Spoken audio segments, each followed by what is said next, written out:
Hello everyone and welcome back to the channel, or welcome if you're new. Today we are back doing another Sims 4 speed build. I know I said in my last Sims 4 video that I would not be playing this game again for a while.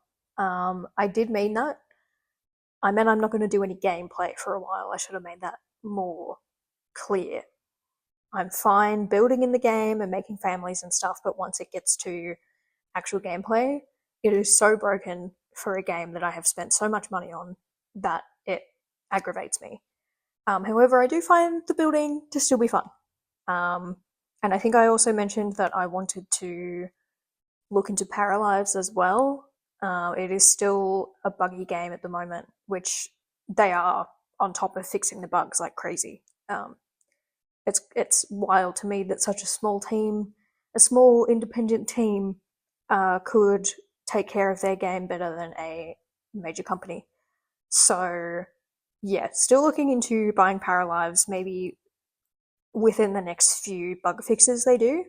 I am happy to pay the $60 or whatever it is for it. Even if it is in early access, like, I still think paying $60 for a game with bugs that are getting fixed quickly is still better than playing a game that I spent hundreds of dollars on that is broken. Anyway, that's enough of that disclaimer. Let's actually talk about this house a little bit. I am building a home for a grandma, and it's a 2-bedroom, so the second bedroom is for her granddaughter who comes to stay on the weekends. I thought I would add a story to this build, so that I could add some personality in, you know. Again, more comfortable building smaller builds, always have been. Once the builds get too big, I get kind of bored and like really antsy about it. So yeah, happy to keep building smaller homes. I was trying to get this whole like hedge garden thing to work, but there weren't many like natural spots for the bushes to end, and then I tried putting in this fence and it just looked so strange. So I think I ended up like separating the front and back garden, not with no fencing, which like isn't very realistic, but it is what it is. Again, we're on a small lot in Newcrest. You can see the build from the last speed build that I did on the property next door. So if you want to go watch that video, I will link it down below. Yeah, so I'm just trying to figure out the layout at this point. So putting in like placeholder furniture. I do this a lot. I don't know, it helps me figure out if I need to like change any of the walls, make a room bigger or smaller, like that kind of thing. And I like doing that before I finish off like the garden and the exterior of the house. Otherwise, you've put a heap of effort into the outside of the house and the inside doesn't work. So yeah, I will add in this house, I forgot a bin, indoor and outdoor bin. I completely forgot. A mailbox I forgot about. I think I put in a smoke alarm, but I can't quite remember. Yeah, I either like forget everything or remember a few pieces here and there. If I remember to put one thing in, I won't put the other stuff in the house. So like, I think also remembered the burglar alarm, but like haven't put in anything for the house to like get mail or get rubbish taken away.